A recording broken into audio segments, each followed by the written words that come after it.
Hello everyone, welcome to text book super coaching. आज से शुरू होने जा रहा है Paris Olympics. Paris Olympics start होने से पहले कुछ इंपॉर्टेंट चीजें हमें पता होना बहुत जरूरी है, जिसके ऊपर एग्जाम में सवाल बन सकते हैं। आने वाली जो बैंक एग्जाम्स है, आने वाली जो रेगुलेटरी बॉडी की एग्जाम्स है, उन सारे एग्जाम्स के अंदर यहां पे सवाल बन सकते हैं। इंडियन टीम अच्छा परफॉर्म करेगी, उसमें हमें कोई दो राय नहीं, हमें कोई डाउट नहीं है। इंडियन टीम को मेडल्स भी मिलेंगे और उन मेडल्स के ऊपर हम आने वाले समय में बात करेंगे। पर अभी तक हमारे देश की हिस्ट्री क्या रही है ओलंपिक्स में, ओलंपिक्स की हिस्ट्री क्या रही है आज तक, इन सब के बारे में हम इस सेशन में आपके साथ बातचीत करेंगे। सबसे पहले शुरुआत करते हैं पेरिस ओलंपिक्स के साथ। दोस्तों, Paris Olympics is a very important event जो आज से स्टार्ट होने जा रहा है। बस कुछ ही घंटों के अंदर इसकी शुरुआत हो जाएगी। इस पेरिस ओलंपिक्स के बारे में हम थोड़ा सा जानकारी लेते हैं, पर उसके पहले अभी तक अगर आपने हमारा चैनल सब्सक्राइब नहीं किया होगा तो जल्दी से एक बार सब्सक्राइब का बटन दबा दीजिए, लाइक और शेयर भी करना मत भूलिएगा। शुरू करते हैं हमारे इस पेरिस ओलंपिक के सफर को। दोस्तों, पेरिस ओलंपिक्स जो अभी स्टार्ट हो रहा है, इसकी एक अनोखी बात यह है कि इस बार का जो इनॉग्रल इवेंट है, ये इनॉग्रल इवेंट स्टेडियम में नहीं होगा। जब से ओलंपिक्स की शुरुआत हुई, इनॉग्रल इवेंट हमेशा स्टेडियम में रहे। हर टीम के फ्लैग बेयरर्स अपने टीम के साथ स्टेडियम में राउंड लगाते हैं और यह आपने अभी तक देखा होगा। इस बार पहली बार ऐसा हो रहा है कि पेरिस ओलंपिक्स में यह इवेंट स्टेडियम में नहीं, ये रिवर के किनारे होगा। आप यहां पे फोटो देख सकते हो, ये पेरिस सिटी की मेन रिवर है, जिसको सेनिन रिवर कहा जाता है। You can see the spelling over here. इसी रिवर के किनारे इसे ऑर्गेनाइज किया जाएगा। अब यहां पे आप एक और फोटो देख सकते हो, यह है मैस्कॉट इस पेरिस ओलंपिक का, और इस मैस्कॉट का नाम है फ्रिजी। फ्रिजी इज बेसिकली अ कैप, एक हैट होती है जो आपने शायद पेरिस के या पुराने हिस्टोरिकल मूवीज में देखी होगी। जब से फ्रेंच रिवॉल्यूशन स्टार्ट हुआ, उस फ्रेंच रिवॉल्यूशन में जो रिवॉल्यूशनरीज थे वो ये ट्रायंगुलर हैट पहनते थे। उसी रिवॉल्यूशन को याद करते हुए ये फ्रिजी नाम का कैप है, इसे मैस्कॉट बनाया गया। ओलंपिक्स खत्म होते ही इसी पेरिस शहर में पैरा ओलंपिक्स भी ऑर्गेनाइज किया जाएगा और उसके लिए भी सेम फ्रिजी मैस्कॉट अनाउंस किया गया है by the French government, by the international Olympic committee. अब बात करते हैं टॉर्च बेयरर की। आपने हमेशा देखा होगा एक टॉर्च बेयरर होता है, जब भी गेम की शुरुआत होती है तो ये बड़ा सा एक टॉर्च जलाया जाता है। पर ये टॉर्च, ये जो मशाल है, ये लास्ट ओलंपिक से लेकर नेक्स्ट ओलंपिक्स तक कंटिन्यूस चलते रहती है। कंट्री टू कंट्री ये मशाल घूमती है।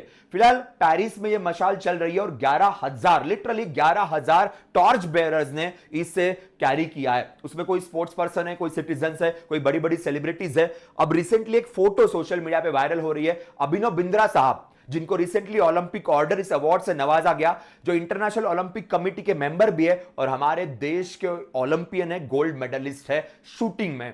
ये भी टॉर्च बेयर करके रन कर रहे थे पेरिस के गलियों में, पेरिस के रास्तों पे, जो फोटो काफी वायरल हो रही है।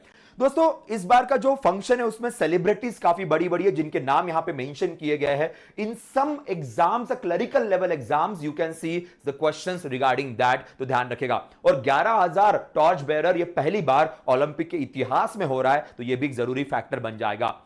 दोस्तों, अगर हम इंडिया की बात करते हैं, हमारे भारतीय टीम की बात करते हैं, तो इस बार हमारे भारत के 117 एथलीट है जो क्वालिफाई हुए पेरिस ओलंपिक के लिए अलग अलग स्पोर्ट्स इवेंट में। उसमें से 70 मेल है, 47 फीमेल है जो इंडिया को यहां पर रिप्रेजेंट करेंगे। Largest contingent of 29 participants in the athlete. तो अगर एथलेटिक्स की बात करें तो इंडिया के सबसे ज्यादा जो प्लेयर्स है वो एथलेटिक्स में पार्टिसिपेट कर रहे हैं, 29। उसके बाद शूटिंग के अंदर हमारा सेकंड सबसे बड़ा कॉन्टिजेंट है जो पार्टिसिपेट करने वाला है। ये भी कुछ सिंपल से फैक्चुअल पॉइंटर्स है जो जरूरी बन सकते हैं एग्जाम के लिए।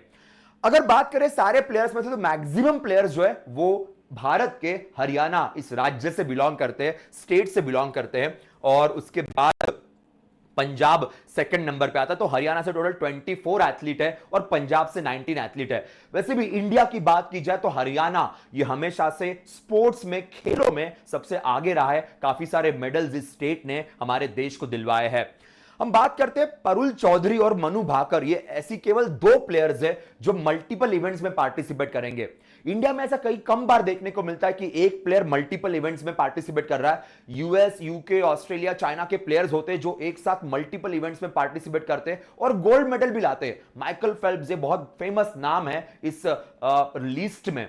इंडिया की तरफ से इस बार केवल 2 महिलाएं, वो भी 2 महिला प्लेयर्स हैं। एक परुल चौधरी, इनकी बात करेंगे तो ये 3000 मीटर स्टीपल चेस और 5000 मीटर रन में पार्टिसिपेट करने वाली है। और मनु भाकर ये 10 मीटर एयर पिस्टल और 10 metre air pistol mix team की भी सदस्य बन चुकी है। तो 2 इवेंट में ये दोनों महिलाएं पार्टिसिपेट करेगी। उम्मीद करते कि दोनों जगह पे इनके पास मेडल आ जाए तो और बढ़िया हो जाएगा ना। टोक्यो ओलंपिक्स की अगर बात की जाए, लास्ट टाइम जो हुआ था 2020 का टोक्यो ओलंपिक्स, जिसे 2022 में कंडक्ट किया गया था ड्यू टू कोविड-19 के वजह से।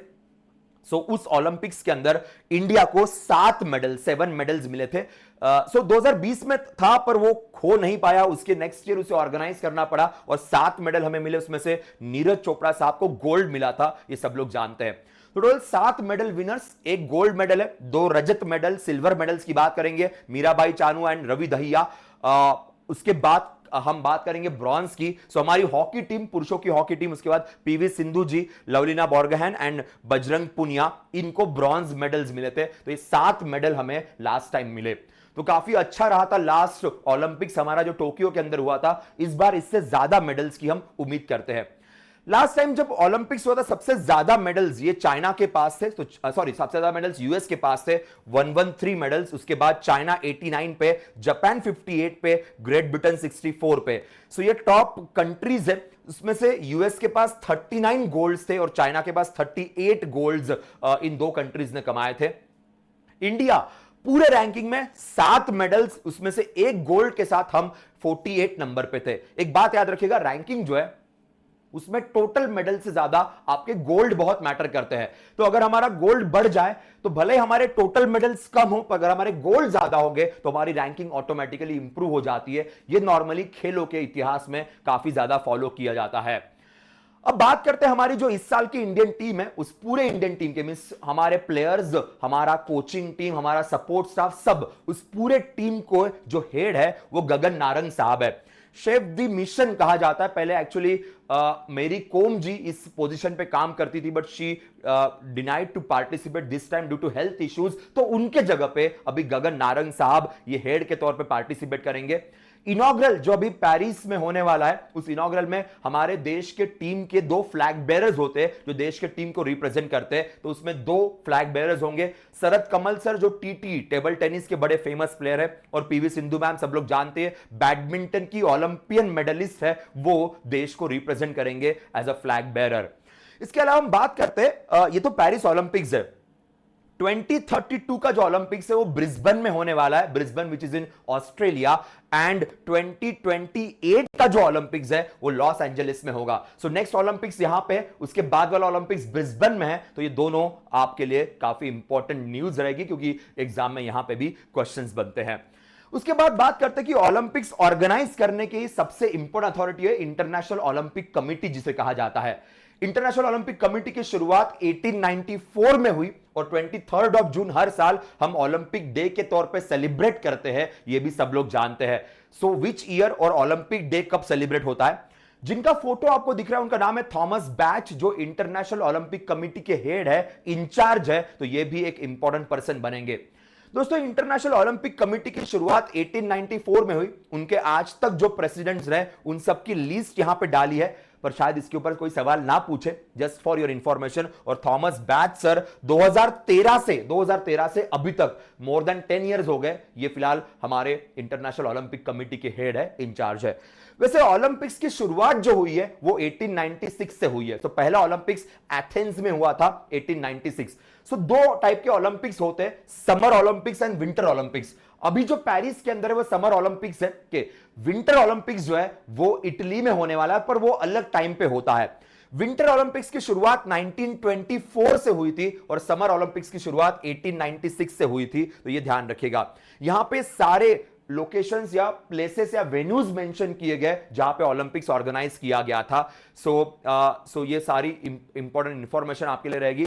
2020 टोक्यो की बात करेंगे। उसके बाद देखिए 2022 बीजिंग में विंटर ओलंपिक्स था।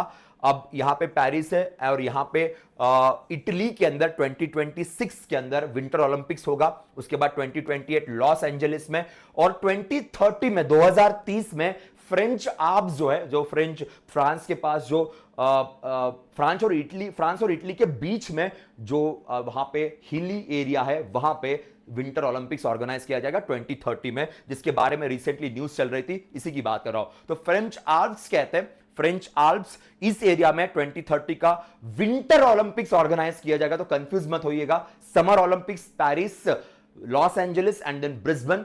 Winter Olympics will be in Italy in 2026 and then 2030 it will be in the French Alps. French Alps ये जो एरिया है, ये एरिया बेसिकली फ्रांस और इटली के बीच में, बेसिकली फ्रांस साइड में ही आता है, वहां पे इसे ऑर्गेनाइज किया जाएगा। आपने शायद माउंट ब्लैंक इस प्लेस का नाम सुना होगा, बड़ा फेमस प्लेस है। वर्ल्ड में स्कीइंग जो होती है ना, विंटर में जो नॉर्मली स्नो स्कीइंग करते हैं, उसके लिए ये एरिया वर्ल्ड में बहुत फेमस है, और वहीं पे इस विंटर ओलंपिक्स को ऑर्गेनाइज किया जाएगा। अब इंडिया की स्टोरी की बात करते हैं कि जब से इंडिया ने पार्टिसिपेट करना शुरू किया, 1900 से 1900 से इंडिया ने पार्टिसिपेट करना शुरू किया ओलंपिक्स के अंदर। हम इंडिपेंडेंट नहीं थे, उसके पहले से हम एज अ कंट्री इसमें पार्टिसिपेट करते हैं। तो आज तक इंडिया को 35 टोटल मेडल्स मिले हैं। इतने मेडल्स हमारे पास है, total 35, out of which 10 gold हमारे पास है, 9 सिल्वर और 16 ब्रॉन्ज है। तो पूरे इतिहास में हमारे पास वैसे मेडल्स कंपैरेटिवली कम रहे। शुरुआत वैसे हमारी काफी अच्छी हुई थी, काफी बेहतरीन मेडल्स हमारे पास आए थे। अब बात करते हैं 1900 में, फर्स्ट इंडिया पार्टिसिपेटेड, उसके अंदर Norman Pritchard who participated on behalf of India, 2 silver medals जिनको मिले थे। फिर इंडिया की अगर बात करें, हॉकी टीम हमारी हमेशा से बड़ी स्ट्रांग रही है, और हॉकी टीम ने winning 11 medals in the 12 Olympics between 1928 to 1980। हमारे सिर्फ हॉकी टीम को 35 में से 11 मेडल अकेले हॉकी टीम ने आज तक कमाए हुए। तो हमारी हॉकी टीम हमेशा से काफी स्ट्रांग रही है, तो यह भी एक इंपॉर्टेंट फैक्टर यहां पे रहेगा। उसमें से 8 गोल्ड थे बाय द वे के, सो ये भी एक इंपॉर्टेंट फैक्टर है, ध्यान रखिएगा। अब देखते हैं, देखिए टोटल अगर हम स्पोर्ट्स वाइज बात करें तो इंडिया को आज तक जो 35 मेडल्स मिले के, उसमें से 8 मेडल्स केवल हॉकी में मिले थे, 8 गोल्ड। उसके बाद शूटिंग में, जिसमें अभिनव बिंद्रा साहब की बात करेंगे, और जैवलिन में जहां पे नीरज चोपड़ा साहब की बात की जाएगी, तो यही मेडल्स है। उम्मीद करते हैं कि नीरज चोपड़ा साहब एक और गोल्ड ऐड करें इस साल, और बाकी भी प्लेयर्स इस गोल्ड में देश का नाम रोशन करें, ये हमारी उम्मीदें रहेगी।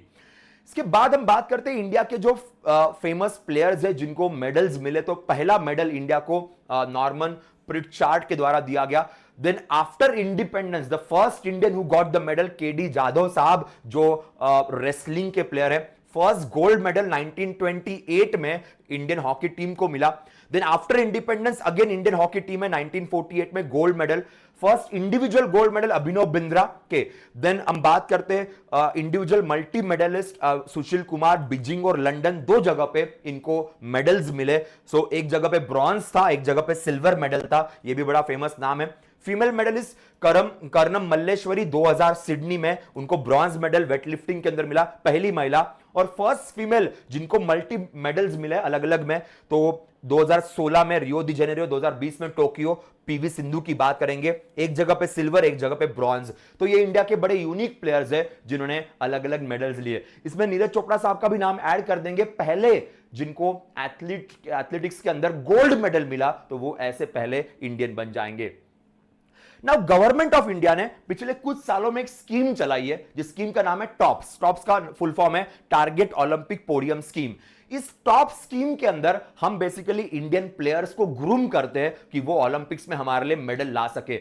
ओलंपिक पोडियम में जितने इंडियंस रहे, जितने बार इंडिया का नेशनल एंथम बजे, क्योंकि गोल्ड मेडलिस्ट का लिए नेशनल एंथम बजता है तो बड़ी फख्र की बात होगी, और इसलिए गवर्नमेंट ऑफ इंडिया ने टॉप्स नाम की एक स्कीम लगाई है। उस टॉप स्कीम की अगर बात की जाए तो हमारे गवर्नमेंट ने 2014 में 2014 में के इस स्कीम को स्टार्ट किया। अब इस स्कीम में 2018 में कुछ और चेंजेस किए गए, फोकस करते हुए कुछ टेक्निकल इश्यूज थे तो उनको चेंज किया, पर वैसे स्कीम 2014 की है, 2014 की है, और 18 में कुछ चेंजेस किए गए, जिसके अंदर हमारी स्पोर्ट्स मिनिस्ट्री अनाउंस करती है कि किस किस एथलीट को सपोर्ट किया जाएगा।